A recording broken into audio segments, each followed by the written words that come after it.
Today's number, 42. That's how many gallons of soda the average American drinks every year. That is nearly 9 cans every week. It is the highest in the world. However, the White House has warned not to let that distract you from the real reason Americans are fat: seed oils.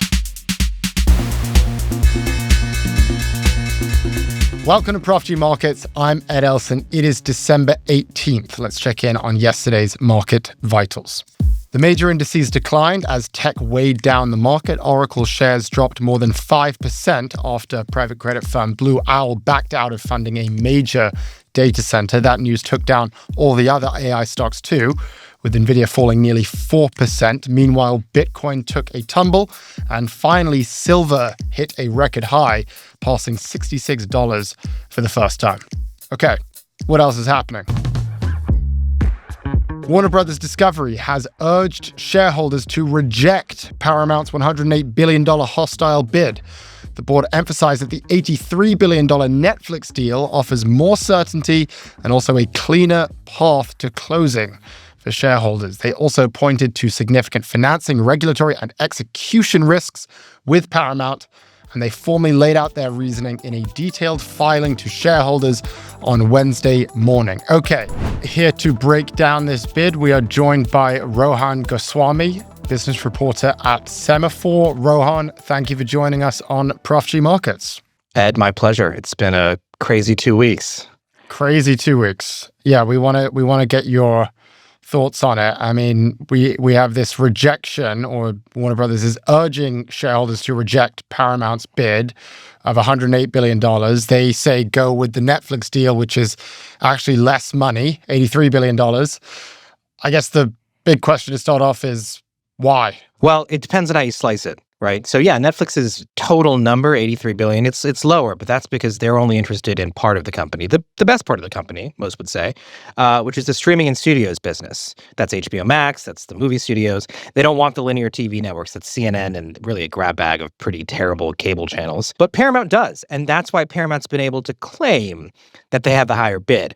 Where things get a little fuzzy, and this is what, as we've reported, as others have reported, has worried Warner Brothers the entire time, is how they're valuing that business and how they're paying for that business, which is unusual, right? We think of Oracle, we think, well, maybe not lately, but we generally think pretty high-flying stock, certainly an incredibly wealthy family, and yet, as the American public knows, they're tapping a lot of unusual sources of financing here, right? We're talking about sovereign wealth funds, Apollo's in the mix on the debt, Bank of America, Citi, a big consortium of lenders and sponsors, which kind of raises the question, how stable is their financing? And as it turns out, yesterday's news, Jared Kushner's Affinity pulling out, the answer may be not very. Yeah. Why is Jared Kushner pulling out? That seemed to be an important element that a lot of people were interested in, especially because of his relationship with the president, who is his father-in-law. Do we know why he pulled out? So they've publicly said, right, this is from a spokesperson for Affinity, that they believe in the bid. They think Paramount can take this all the way. But they've also said, right, quote, the dynamics of this investment have changed since October, which is when this bidding war sort of kicked off. But what's funny is if you take a close look at the actual situation, nothing has changed at all, right? This offer that Paramount made is the exact same offer. That's to say, this offer that Paramount made publicly is the same offer it made privately to Warner directly before they sort of tried to go hostile. So nothing has changed except for one or two pretty crucial things. One, Kushner's fund is already facing some scrutiny in Serbia over, a local project there, allegations of corruption. But two, the president has made it pretty clear that the Elsons are not exactly flavor of the month for him. He's taken aim at CBS, at 60 Minutes, and yesterday, just 2 hours before Kushner pulled out, he publicly said, if this is how my friends treat me, referring to the Elsons, the owners of CBS, then these guys aren't really my friends. And that was a big blow, and certainly in how investors think of this bid. Some investors I've spoken to, I should say, because the Ellisons have privately to investors, publicly, in making their case to the market, tried to imply that they enjoy preferred access to this administration, that they are this administration's preferred bidder, which of course, as we know, really matters in M&A today. And, Trump's backtrack, certainly Trump's criticism, Kushner's backing out, both those two things happening so quickly, with these guys, nothing is coincidental, right? Everything is designed to send a message here. So if I were to get this right, Trump doesn't like the way CBS is talking about him. CBS, which is now owned by David Ellison, who is the son of Larry Ellison. He complains about that, which presumably leads to Jared Kushner deciding that he needs to be in Donald Trump's good graces, which leads to him backing out of the deal, which leads to Warner Brothers looking at the financing picture of the bid that came from David Ellison saying, you don't have the money, you don't have the financing together. It all does seem kind of downstream of the president. If we are to make all of those connections, and if they are indeed true, would you say that Trump is kind of pushing how this went? I would say that it's hard to draw a straight line between Kushner's backing out and because Trump made that post. But I think certainly the timing of those two things happening so quickly is not coincidental, right? Kushner could have chose to not publicize this or to wait a day, a week, more than that, to very clearly send the message these two things aren't connected. What is clear, what is very clear, is that Warner's board was worried about how stable this Ellison coalition was from the jump.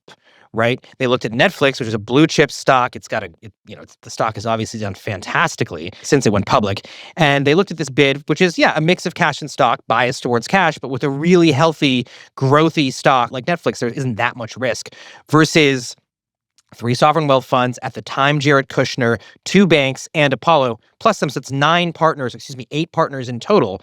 And they said, well, okay, this is like a pretty unsteady group of guys. They don't historically all get along. Do we want to deal with 8 counterparties or do we want to deal with 1? So I think Warner's board was already worried about this before the Trump of it all, before Kushner pulled out.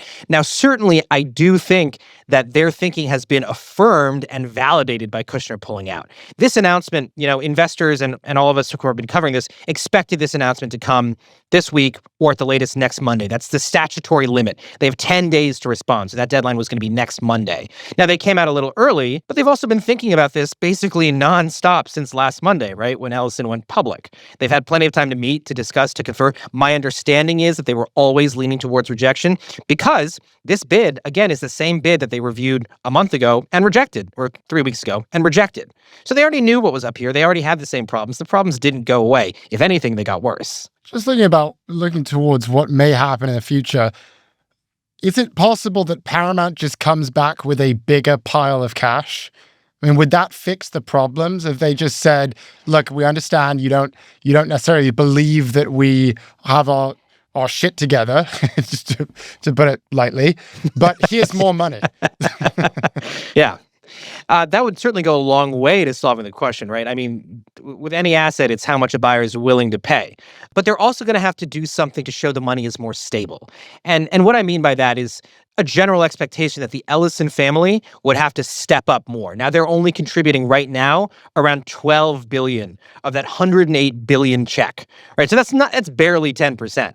Right? It's not like they're really doing this with their chest here. So there is a sense, when I talk to people close to Warner and certainly media executives, they want to see more from the Ellisons. They want more investment. They want less foreign money. Those foreign funds are putting in $24 billion, right? So they're accounting for nearly a quarter of this check. And putting aside sort of the CFIUS issues or the national security issues, that's a lot of money in this deal. Now, certainly the Ellisons are less rich than they were a week ago or a month ago, but they're still the second wealthiest family in the U.S. after the Waltons. There's no question if they want to go and step up a little bit, and there's an expectation from Warner, I think that they can. So more money and better money is the answer if Paramount wants a chance at winning this out. Yeah, Larry's money. That's how you win. My dad loves me, but not as much as Larry. Larry loves David. Yes.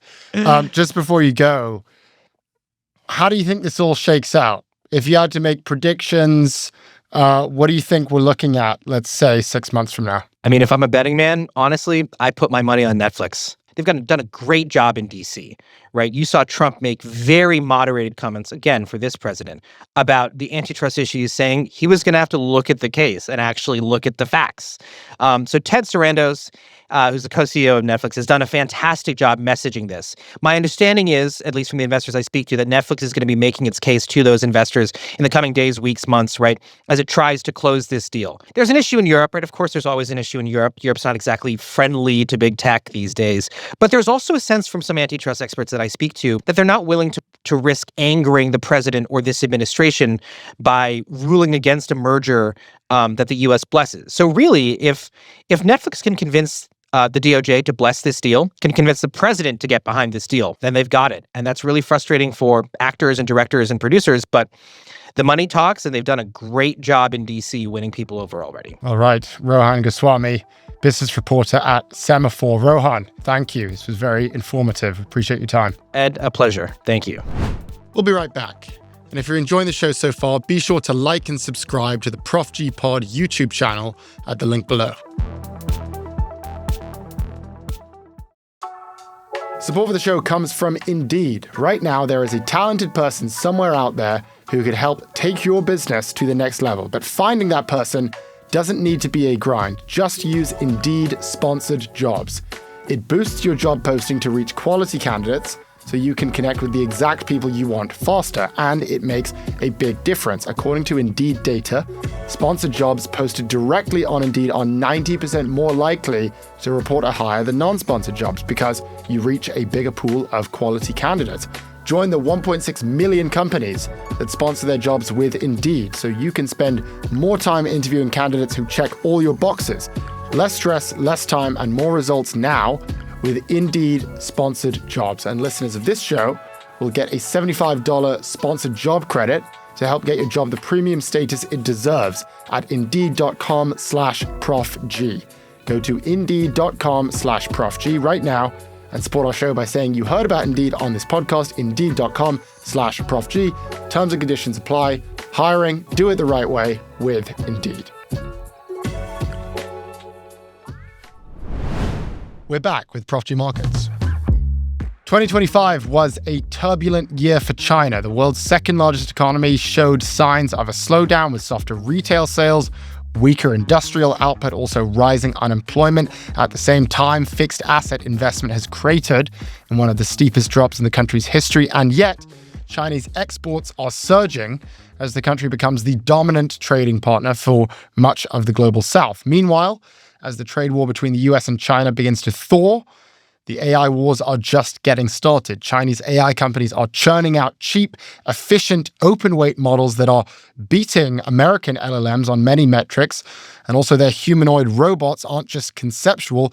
Their robots are actually running half marathons. All told, 2025 was such a dynamic year for China that Prof G Media decided to create an entirely new show just to cover the country. So as we wrap up the year, here to give us a summary of what's happened in China and what will be happening in China, we are speaking with Alice Han, host of the China Decode podcast and also China Economist at Greenmantle. Alice, good to see you once again. Thanks so much, Ed. Great to be here. So we wanted to bring you on just to get a summary of what's going on in China. I guess let's just start with 2025. What were the big themes in 2025 and how would you summarize China's situation right now? I think if we were to look back at 2025, I think the top line issue is China's record trade surplus. It is now exceeding $1 trillion in the first 11 months of this year. It's looking on track to, I think, reach 1.2 trillion by the end of this year. That is a record level of surplus from China, but from any other nation in the history of the world. And it is at a time in which China defied the odds of the tariff wars, the trade wars with the US. Obviously, we saw a lot of front loading at play, but certainly I think when we look back to 2025, it's very clear that China doubled down on its export-led growth, and as a result, exported much more to the rest of the world with huge implications, not just for Europe, but for the rest of the world, including Europe, Southeast Asia, Latin America.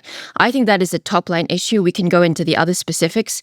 I would say it's trade surplus. Number two, I think, is the fact in the second half of the year that we have seen weak fixed asset investment.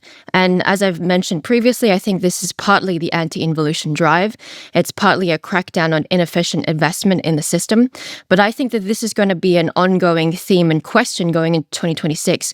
Will China try to append or reverse some of its fixed asset investment reliant growth and move towards consumption, which is what it's saying time and time again it wants to do to rebalance the economy? Or will it, again, in 2026 rely on fixed asset investment? I think 2025 has launched that question out in the air. Will China pivot away from this old model? One word that I didn't hear in there, which I'm kind of surprised I didn't, is AI. I feel like when we have the China conversation on this podcast, it's mostly revolving around, is China beating us on AI or are they not? Where do we stand in terms of AI at the end of 2025? We obviously had DeepSeek at the beginning. That was way at the beginning. That was in January. Here we are almost a year later. Where do things stand? Well, the reason I didn't mention that, Ed, was because I think this is a multi-year progress. Certainly, DeepSeek at the beginning of the year was a clarion call. It was a bit of a Sputnik moment in the realm of AI, but I think it goes beyond 2025.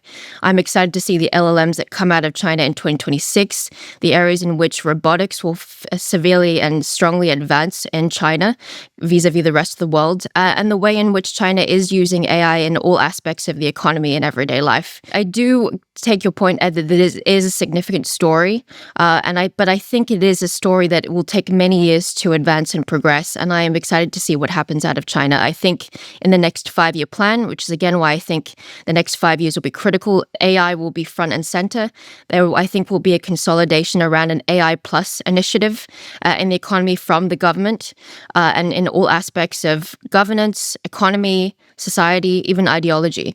So I take your point, Ed, but I think this is going to be many years in the making. The other photo, I mean, I think the most important photo of the year, to me at least, was the image of Putin and Modi, the Prime Minister of India, Narendra Modi, and Xi Jinping standing together in Beijing, laughing together, which was an image that we hadn't really seen in a long time. And it was contrasted to what we were seeing in the US, where we were basically flipping off most of our allies, really kind of saying, screw you to everyone, it seemed like. And then we had this thesis that we were kind of driving our allies into the arms of China and basically driving everyone into the arms of China. That was the moment. That was the image. Where do we stand on that front at this point? To what extent has China formed partnerships and alliances with everyone else at America's expense? I would be very cautious about this narrative. In many respects, it reminds me of 2017 when Xi Jinping made that famous speech at Davos. And people had this feeling in the first Trump administration that this is Pax Sinica. It's the end of US supremacy and China is ascendant, not just ascendant, but is the dominant superpower. Fast forward 2 or 3 years after that, and China was really, pilloried by the West, not just by Americans, by Australians, by Europeans, as a security threat, as a trade-related threat. And I think that it's very hard to shake off that shadow if you're China when you're running, again, back to my point, massive trade surpluses, record trade surpluses. So I think one article that I'll point to is Emmanuel Macron's great article in the FT that Europe needs to stand up to this, even though it's going to be structurally very difficult. It's going to be hard for the rest of the world, including India and Russia, I would say, that are finding themselves benefiting strategically from a closer relationship to China in the short term, because ultimately these countries are, encountering a superpower that is dominating on trade, it's dominating on national security. So I would say that they're convenient bedfellows for now. Certainly in the case of Russia, I think it's a longer term convenient setup. But in the case of India, I would not be surprised if it pivots next year because India understands where its bread is being buttered.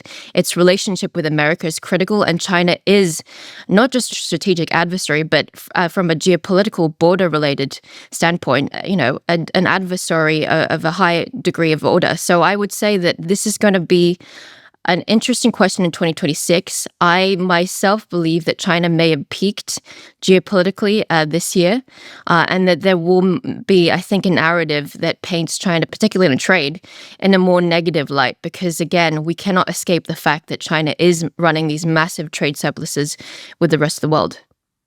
Is the ultimate goal, I mean, I think it's really interesting, this idea that the trade surplus, everyone's beginning to recognize, and perhaps this is to Trump's credit. I mean, Trump was one of the first ones to say that this was a problem, the trade deficit that we had with China. Now, as you point out, Macron is saying the same thing. I mean, I believe it was that article where he said the relationship with China is unbearable. I guess, where is this all headed from a trade deficit perspective? Because it seems that China has decided that this is the way they're going to have influence. They're going to, I guess, flood other markets with their own products, make every other market reliant on China for mostly goods, probably not services.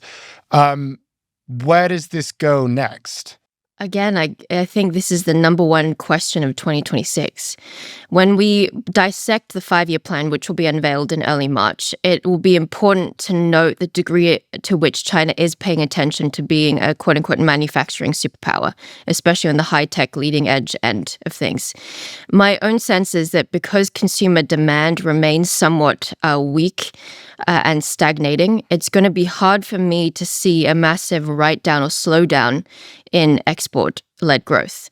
And as a result, I think that China, in many respects, will have to double down on this manufacturing export side of things, even although it is saying that it wants to rebalance the economy and understands the geopolitical implications of overcapacity. I think there is a recognition at the highest levels of government in China that overcapacity isn't just an economic issue, but it's a geopolitical issue. To your point, Ed, other countries are waking up to this.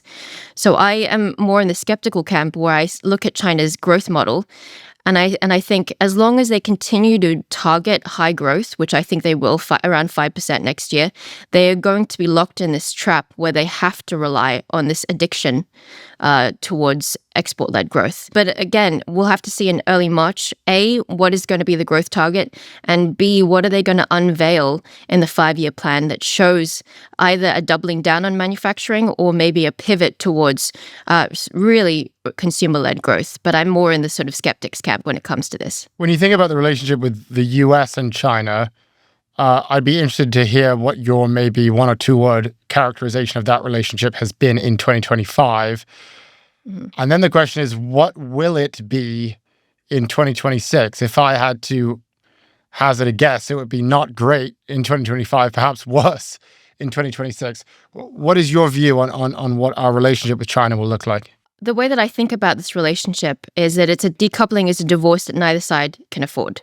What we've seen is that hard decoupling, whether it's through tariffs, the blunt instrument of tariffs, or it's through some of these export restrictions, be it rare earths or semiconductors, can be to some extent mutually assured destruction.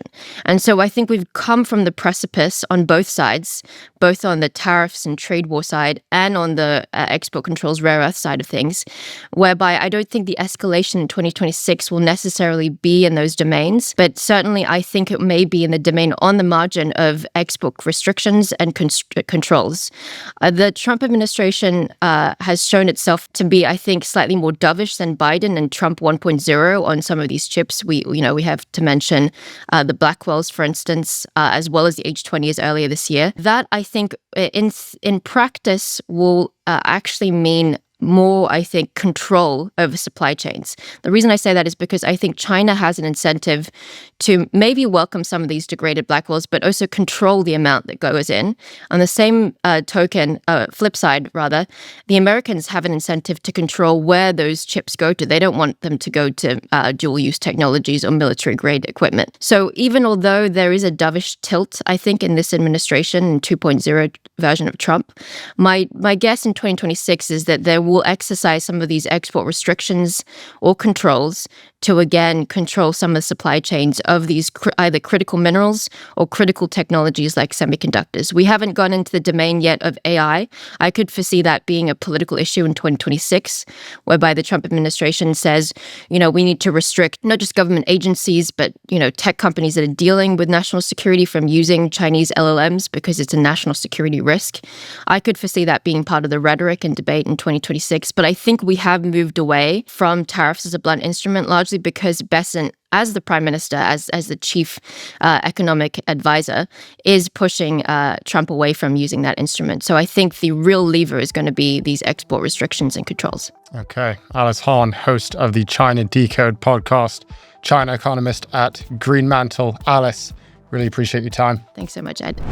We'll be right back. And if you're enjoying the show so far, be sure to like and subscribe to the Prof G Pod YouTube channel at the link below.